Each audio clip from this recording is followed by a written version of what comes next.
Hi everyone, it's your boy Zach, and this is my video apology to Mecha Random 42 and Gary from Nerdrotic because, oh my gosh, I just finished watching Short Trek Q&A, and this rem- this reminds. Do you remember when this viral video from a couple years ago where this guy was getting sentenced, and this is real, and he started singing. He's like, "To the jury, I'm sorry, sorry." Like, okay, so just to explain what the short treks are, there's a show called Star Trek Discovery. It's on CBS All Access. And the first season, it was basically mostly financed by Netflix, I believe. Because the idea is this is Star Trek, it's a TV show. It wasn't on Netflix in America, but it's going to be on Netflix in most other countries. It's going to make a lot of money. So jump on board. Tie your wagon to our stars. We're going to shine. And it actually, I mean, Star Trek Discovery season 1 is pretty solid. It's kind of like a fun shoot 'em up adventure.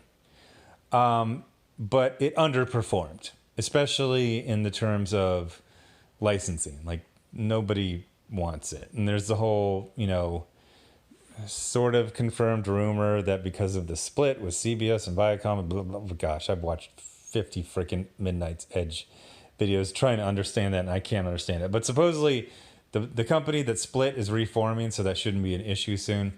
But then when they were getting ready for season 2, they're like, well, we got these sets, we got these uniforms, we got these actors who kind of stayed the same weight in between the seasons. So let's shoot some really, really cheap shorts. Call them short treks. And then we'll get, we'll get Netflix to give us more money. And then Netflix is like, new number, who dis? So basically, they just got released as free content. If I remember from the short treks for season 1, in between season 1 and 2, they were okay. Some of them were more obviously low budget than others. I think 1 was dumb and 3 were okay. And one was dumb, 2 were okay, and 1 was actually fairly good. But I kind of brain dumped most of them. They're all short. They're all like 10 minutes. And then season 2 came out, and it had a lot of problems behind the scenes. It was very big budget in the first few issues, and then became pretty moderate budget for the rest of it because they ran out of their money. And it also became ridiculous. Mikey Burnham has a super suit that's basically Iron Man crossed with God. It can do anything.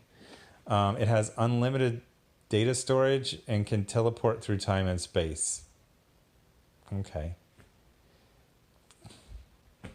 Does it come in any other sizes and put someone who isn't, emotionally incontinent in as the pilot?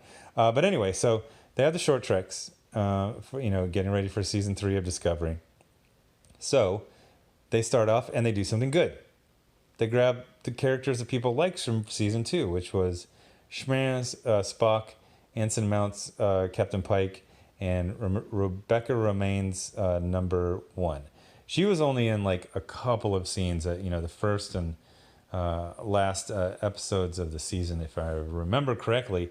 But she was good. She was good. She's beautiful. She's in the kind of sort of more original looking Starfleet uniforms. She's got like the mustard colored shirt, and to be perfectly blunt, she has huge cans that are barely contained in her suit. She looks hot as hell. So anytime she's on the screen, I'm happy, you're happy, everyone's happy. Everyone's happy. And she's a good actress, and she's personable and all that type of stuff. So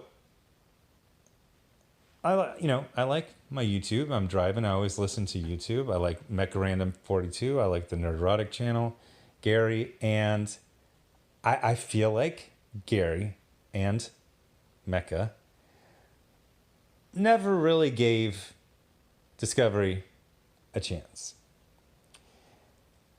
And so when I saw them reviewing it, I kind of peeked in. I was like, oh, well, they always hate this stuff. They hate it, whatever. And they described it. And they described an episode where two Starfleet officers, who are science officers or have a lot of training in science, get stuck in an elevator. And then they do nothing to extricate themselves except for very rudely ask for help. And they don't try to troubleshoot it really in any way, shape, or form. And then they just sit there like dum-dums to get rescued. And then there's like awkward, almost romance. And fraternization does not just involve like a romantic relationship, you know, with a subordinate, but it's also just like being too familiar and friendly and things like that. Like they used to say, the appearance of impropriety is impropriety.